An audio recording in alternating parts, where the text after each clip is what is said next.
Good afternoon, everybody. Thank you very much for coming, or indeed for tuning in to these daily updates. I want to introduce, I'm sure you know, Jenny Harris, Deputy Chief Medical Officer for England, and you know Sir Patrick Vallance, Chief Scientific Advisor. I want to tell you where we've got to in our national fight back against the coronavirus. Today, the Scientific Advisory Group for Emergencies met to discuss the latest evidence on the spread of the virus and the effects of the measures we have already taken to slow its spread. And Patrick is going to update us in a second about that. I want to repeat that everyone must follow the advice to protect themselves and their families, but also, more importantly, to protect the wider public. So stay at home for 7 days if you think you have the symptoms. Remember the two key symptoms: a high temperature, a continuous renewed cough. Whole household to stay at home for 14 days. If one member of that household thinks she has the symptoms. Avoid all unnecessary gatherings, pubs, clubs, bars, restaurants, theatres, and so on. Work from home if you can. Wash your hands. And we've already announced in the last few days we will massively scale up our testing capacity in the weeks ahead so that we hit 25,000 tests a day. Huge public information campaign is being rolled out so people get all the information we need to protect ourselves and others. We're asking retired healthcare professionals to come back and help us cope, help the NHS to cope with this unprecedented challenge. And we will continue, as we have from the beginning, to do the right thing at the right time and to follow the best scientific advice. And we come today to the key issue of schools, where we've been consistently advised that there is an important trade-off. And so far, the judgment of our advisors has been that closing schools is actually of limited value in slowing the spread of the epidemic. And that's partly because, counterintuitively, schools are actually very safe environments, and in this disease, in this epidemic, children and young people are much less vulnerable. And hitherto, the advice has been that we should keep schools open if possible in order to reduce the pressure on the NHS and on all other public services. But I think you'll agree that I've always been very clear that this is a balanced judgment and one that we've kept under constant review. So looking at the curve of the disease and looking at where we are now, we think now that we must apply downward pressure, further downward pressure on that upward curve by closing the school.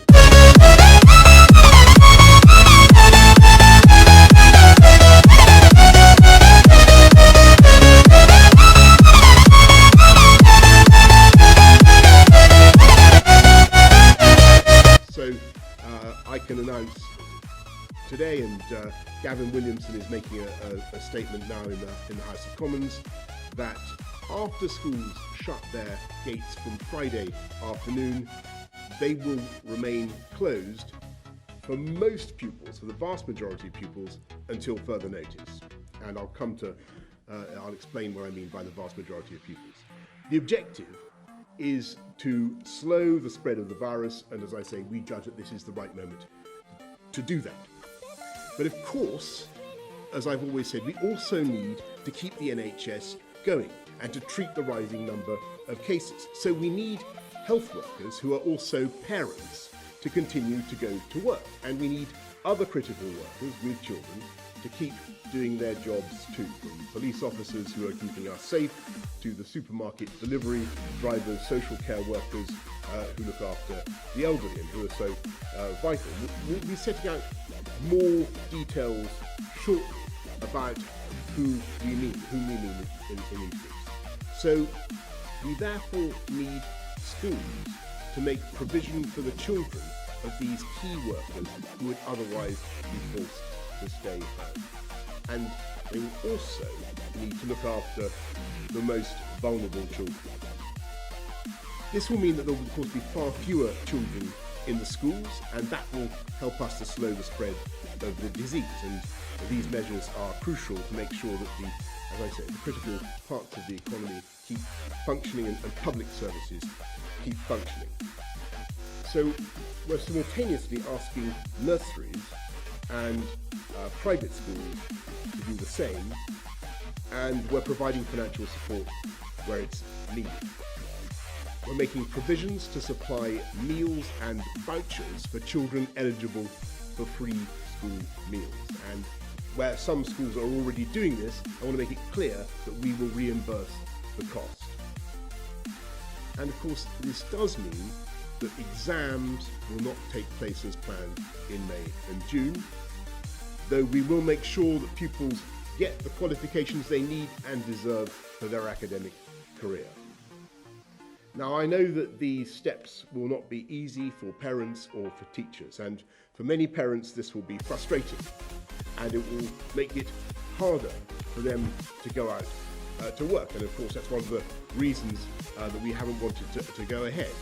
And that's why we're now working on further measures to ensure that we support not just businesses but also individuals and their families to keep our economy going, as Rishi Sunak, the Chancellor, outlined yesterday. I also need to remind parents, as we've already advised, that children should not be left with older grandparents or older relatives who may be particularly vulnerable or fall into some of the vulnerable groups. And I know that's going to be difficult too.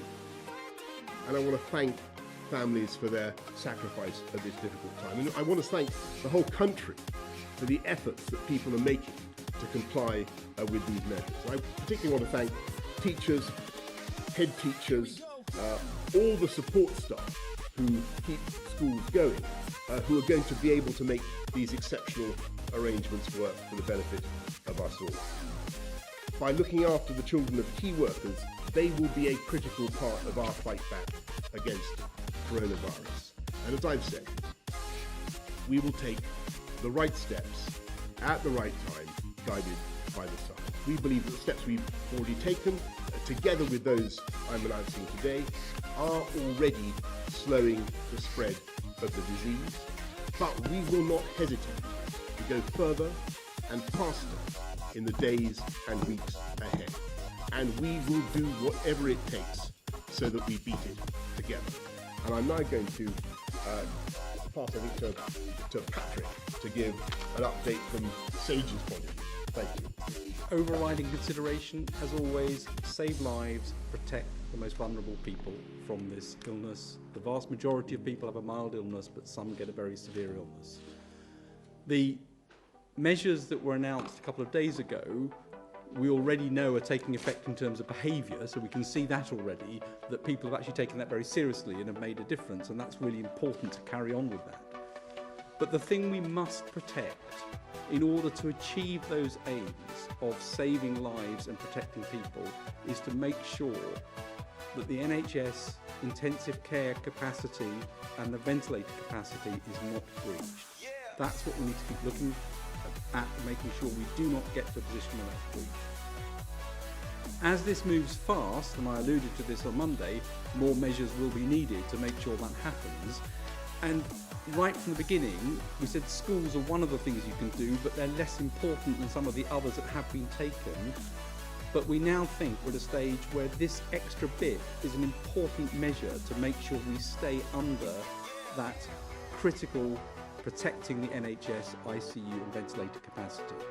So that's the reason for now saying that this should go ahead at this time. It's important to stress, and this is really critical, it's not because schools are dangerous places for children. They're not. Children have a very mild or asymptomatic version of this disease in many cases. So they are at the least at risk. It's also not a dangerous place for teachers.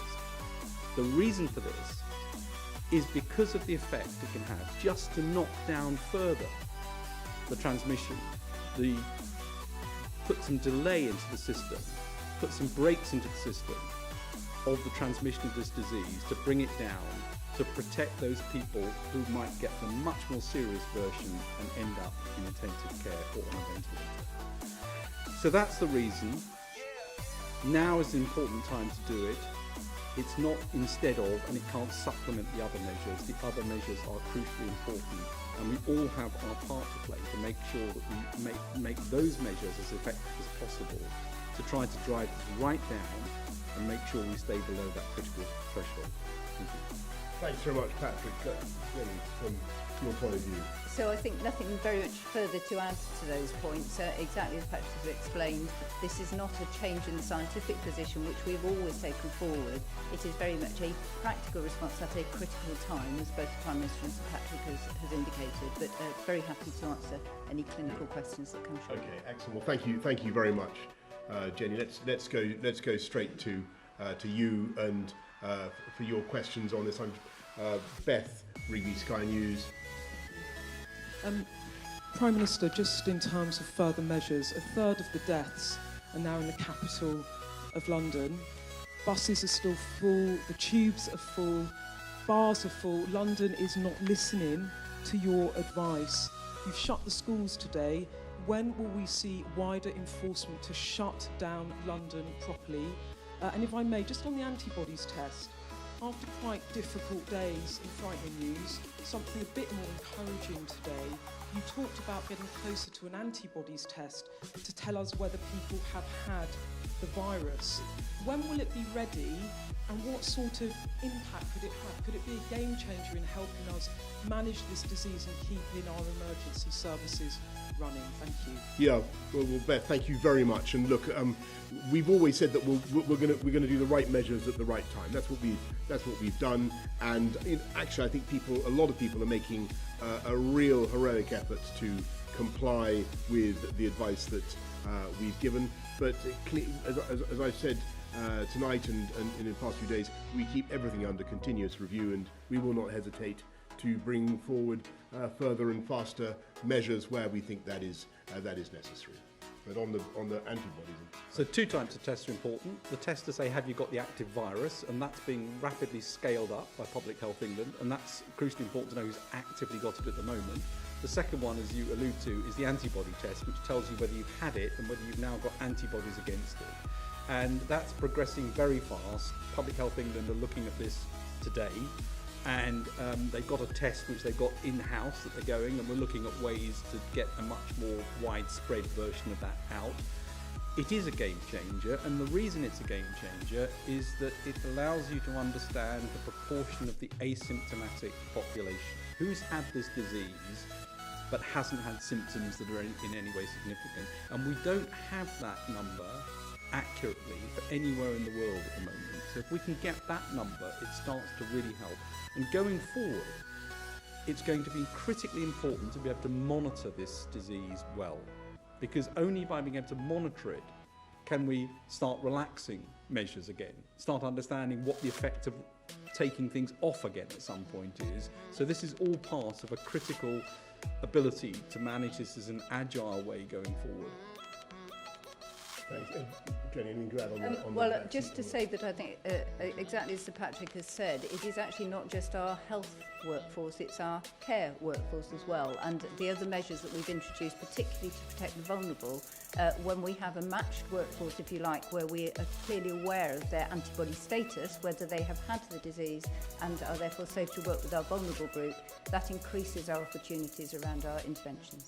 And everybody can see the immense advantages. The thing about this disease, it's an invisible enemy, and we don't know who's transmitting it. But the great thing about having a test to see whether you've had it or not is suddenly, a green light goes on above your head. You can go back to work in the safe and confident in the knowledge that you're most unlikely to get it again. So from an economic point of view, from a social point of view, as Sir Patrick says, it really could be a game changer. It's important not to get ahead of ourselves.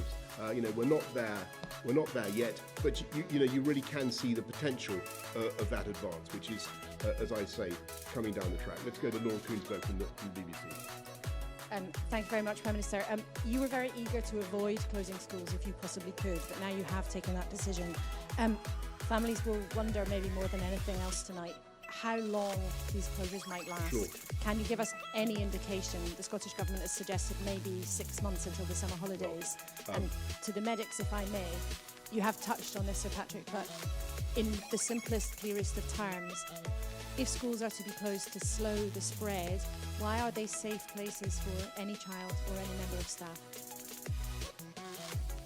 Well, on the duration, Laura, obviously we're going to try to keep it to an absolute minimum, as you can imagine, to keep it, try and get things going again as fast as we can. But our judgment right now is that this is the moment to provide further downward pressure, as I say, on that upwards trajectory of the virus by taking that step for epidemiological reasons alone, whilst doing what we can, as I said, to protect our ability to keep the NHS going by delivering care and education for key workers. We think this is the right moment to do it. I wish I could give you an answer about how long it will be, Laura, but we've got to do it right now. Two sets of measures. One are about making sure all of us are protected, which is about reducing transmission. Second is about protecting those people most at risk. And this falls into the category of the first. It's about making sure that we stop transmission, reduce transmission, and children are not getting a serious form of this illness. They are very mild, often asymptomatic, and therefore don't have a big risk around each other. They also may not spread it as much. We don't know that yet. We don't know the exact spread of this. It's not like influenza. That seems to be clearer, but we don't know exactly how that works. So this is about a measure to protect all of us. It's not a measure because there's some specific risk to children. Thanks. Jenny, anything you want to add? Just to say that obviously the whole approach is to reduce the social contact throughout society, and we have taken the measures which maximise the impact to health and our safety, whilst minimising those to the way that we live. This measure moves that on a small amount, as we've said, but as Sir Patrick said, it's not to do with the safety of the children. It's simply about a background level of the numbers of social contacts that we have. Thanks. Shahab Khan, ITV. Prime Minister, you mentioned that exams will now be cancelled. There will be plenty of students who are about and preparing to take their GCSEs and A-levels. Their college, sixth form places, their university places and job offers will be contingent on those exams. What measures are you taking on that? Also, if I may, you mentioned you want to increase the number of tests to 25,000 a day. Will people still need to go to hospital to take those tests, especially if they're not showing symptoms? What do you advise people to do? Okay, well, Shad, thanks very, very much. First of all, on exams and on the ambitions, the hopes of students, pupils in our schools, I totally understand people's frustrations, the frustrations of parents who are going to feel now that they have to stay at home. And as I said earlier, we're going to make sure that we look after workers of all kinds. But when it comes to kids and their exam qualifications, we will make sure that they are not impeded, their progress is not impeded as a result of the decisions we're having to take now about their schools. So they will get, we will make sure that in time they get the qualifications they need. I don't want to go in detail about when and how those qualifications will be administered, but it will be done fairly and in order to protect their interests. I think there's a very good question about where Shab asked about where the testing would take place, and I mean I think there's a lot of progress that we will make on that. Testing is about people in hospital with respiratory illness, people in intensive care units. It's about outbreaks in an area, and it's about making sure that we can test those who are most vulnerable or need particular protection. Now, as you get more tests, of course, you can roll out more people under those categories, and it's important that we don't end up with everyone coming to hospital to be tested for all the reasons we talked about before. So as the increase in capacity comes online, there will be ways of testing which don't require people to go to hospital. I don't know if Jenny wants anything more about that. Yes, so obviously that reflects, I think, the position that we're in at the moment. We've stepped up our current testing capacity, moving towards 25,000 a day, and another group in that is very much as we start putting on the question that Beth raised earlier, is about actually acknowledging that we need to retain and know that we are using safe clinical staff. So that's another group. Are you sure about But that? as we go forward, we will be very much have an ambition to have some sort of home-based test for the very reason which has been described here, which is we don't want potentially infectious people arriving in hospitals, but we recognise that the public and particularly our key workers want to understand their health status so that they can get back to normal activities. So a lot of work on that ongoing, and I think huge progress made in the last few weeks. Thanks. I got a Jim Pickard down here. Jim Pickard, thank you. Jim. Prime Minister, you've got the emergency legislation coming out tomorrow, and it's reported that there's a plan to lift the current cap on how much money you can invest in struggling industries, currently at £12 billion. Is that the case, and does that signal that there's going to be another multi-billion-pound investment in industries such as airlines? Well, Jim, thanks very much. As the Chancellor said yesterday, we're going to, he outlined a big package of £330 billion by which the government will stand behind companies as they go through this tough time, stand behind their lenders, make sure that we keep their lenders going. And there is already a big package, as you know, about 20 million to support business directly in cash terms, 25,000 grants for SMEs, 10,000 for the smallest businesses. But your point is a good one, and we will continue to look at the steps that may be necessary to support good companies that are now facing difficulties through no fault of their own. And we certainly will be doing whatever it takes to help those companies through tough times, because I'm absolutely convinced that the UK economy will come back very strongly, and when it does, we want those companies to be in the best possible position to take advantage. Heather Stewart, Heather Stewart from The Guardian. There will be thousands of workers who will have been laid off within hours and days of your Monday announcement, who worked in the pubs and the gyms and the theatres that you've told people to stay away from. Many of those will be in rented accommodation, and they will probably have been listening to the package yesterday from Rishi Sunak to hear if there might be some help, and wondering what on earth to say to their landlords about the fact that they might not be able to make this month's or next month's rent. Can you do something more for them? Absolutely. Thanks, Heather. And as I said in the House this morning, we will be bringing forward legislation which will help renters, prevent them from suffering no-fault eviction, that kind of thing. We will want to protect people who face difficulties, as I say, through no fault of their own. We cannot penalise people for doing the right thing, nor can we penalise people when you have an economic upset that is the direct result of the government's actions, the government's advice, which are intended to protect the public. Everybody who experiences that kind of dislocation, that kind of disruption, is entitled, as I said yesterday, to protection and support, and that's what we will provide. Okay, Tom. Tom Newton-Dunn, thank you, Prime Minister. On closing schools, can you say, is this a mandatory thing you're doing? Will they be required by law to do this? And what about the schools that have already closed? Will they be required to reopen if to teach the key workers you just employed? And very quick secondary one. The Brexit transition period. The country clearly wants to focus on dealing with the coronavirus, what you are doing. Will you rule out extending the transition period here and now, or might that be something you want to in the future? Tom, first of all, on schools, clearly the government will be closing the schools, and we have the power to do that. When it comes to private schools, I believe we have the same powers. Obviously, we will work to ensure that creches and so forth are properly compensated.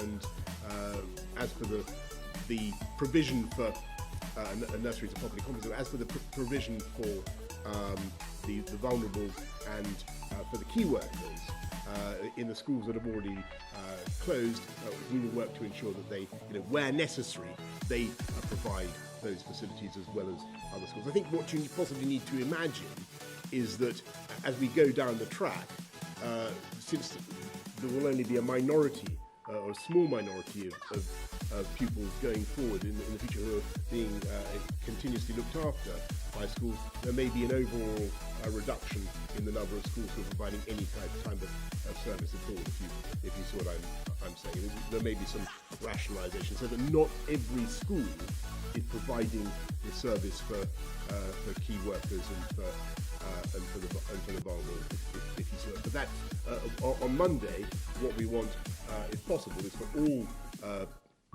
children in those sectors still to go to their schools. If you are in those groups, still to go to their schools. If you so on Monday, just to clarify that, it's important that children of key workers, pupils of key worker parents, and we'll be identifying those groups. We'll be sending out more in very, very shortly. Those pupils should turn up to their school, and vulnerable kids, vulnerable pupils as well. I hope that's clear. You had another question. What was it about? Another subject. What was it? It's a subject that's been banished. It's been done.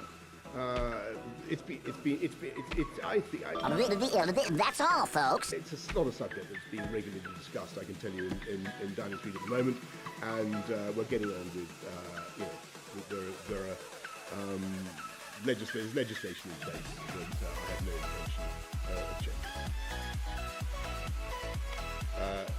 Hugo Guy from the High News. Thank you, Prime Minister.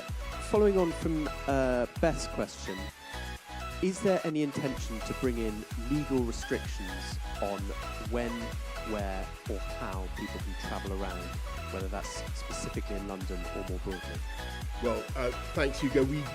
We live in a land of liberty, as you know, and it's one of the great features of our lives that we don't tend to impose those sorts of restrictions on people in this country. But I have to tell you, we will rule nothing out, and we will certainly wish to consider bringing forward further and faster measures where that is necessary to suppress the peak of the epidemic, to protect our NHS, to minimise casualties and to minimise suffering. That is our objective.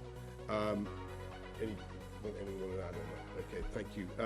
Again, this is the last question, I'm afraid, for this round, folks, but there are going to be more of these sessions, as you know. So, last question goes to Charlotte Ivers of Talk Radio.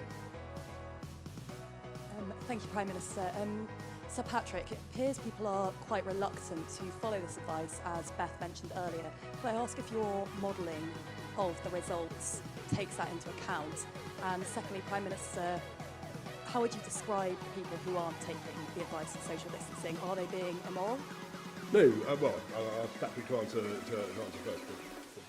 So the modelling does take into account that not everyone's going to follow it, but a very high proportion need to, and that means we all need to really focus on this, because the moment we say, well, it's not for me, it's for somebody else, and the compliance of this goes down, the less effective it's going to be. And the reason this is important, I can't stress this enough, is to make sure that the NHS ICU capacity is kept in a way that we don't breach it, and the ventilators are available to do this. So when we don't adhere to this, we're actually putting lots of people at risk. We're putting those sickest patients at risk. And so it's crucial that this isn't taken as soft advice, but is taken as a really clear instruction to do this if we're going to make sure that we protect the lives of others. Well, look, I want to wrap up by answering your question, because it's a very profound and important question, Charlotte. And of course, people must take their own decisions, and I'm a believer, as I say, in freedom. But let's be in absolutely no doubt that these are very, very important choices that we're now making in our daily lives. And the more closely and the more strictly, more ruthlessly we can enforce upon ourselves, our families, the advice that we're getting about avoiding unnecessary gatherings, about staying at home when we have symptoms, all that advice, which is good advice, then the better we will be able to protect our NHS, the fewer deaths we will have, and the less suffering there will be in the UK population, and the faster we will get through this, and the better we will bounce back eventually. So it is a very, very clear choice for people. This is strong, strong advice. And as I say, and to get back to Beth's initial question, absolutely, we do not rule out, because it would be quite wrong to do so, we do not rule out taking further and faster measures in due course. Thank you all very much for coming on with me. Thank you.